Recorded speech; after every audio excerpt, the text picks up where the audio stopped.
আমরা আমাদের যে জাতীয় নাগরিক পার্টির যে গণভোট এবং নির্বাচনী যে থিম সং, এই দুইটা সং লঞ্চ করতে চেয়েছি রাজপথ থেকে, যেখান থেকে আমাদের জন্ম হয়েছে।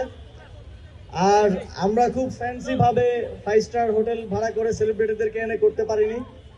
আমরা মনে করছি এখানে সমাজের বিভিন্ন শ্রেণী পেশার মানুষজন যারা আছেন, আমাদের হরিজন তফসিলি সম্প্রদায়ের মানুষজন আছেন, এবং আমরা তাদের রিপ্রেজেন্ট করে আমরা তাদেরকে সাথে নিয়ে আমাদের থিম সংটা লঞ্চ করতে চেয়েছি।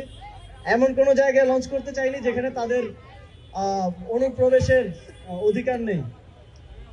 আমাদের আপনারা দেখেছেন যে গণভোটের থিম সংটা লঞ্চ হয়েছে, এটার সাথে আপনারা সবাই কম বেশি পরিচিত। যেটা আমাদের ছোট ভাই জুবাইর এআই দিয়ে বানিয়েছিল, সেটাকে আমরা এবার প্রোডাকশন করলাম, একটা প্রপার প্রোডাকশন এবং কম্পোজ করে এটাকে লঞ্চ করলাম।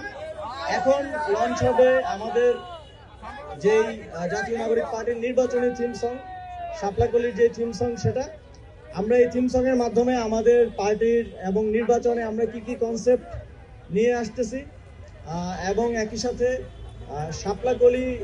শাপলাকলিটাকে পরিচিত করানো, এই সব কিছু মিলে আজকের এই থিম সং আশা করি আপনাদের সবার ভালো লাগবে। এবং আমরা চেষ্টা করেছি সর্বোচ্চ ভালো আউটপুট একটা তৈরি করার, আপনাদের সবার ভালো লাগবে এই প্রত্যাশা রাখছি। এখন সং রেডি আছে?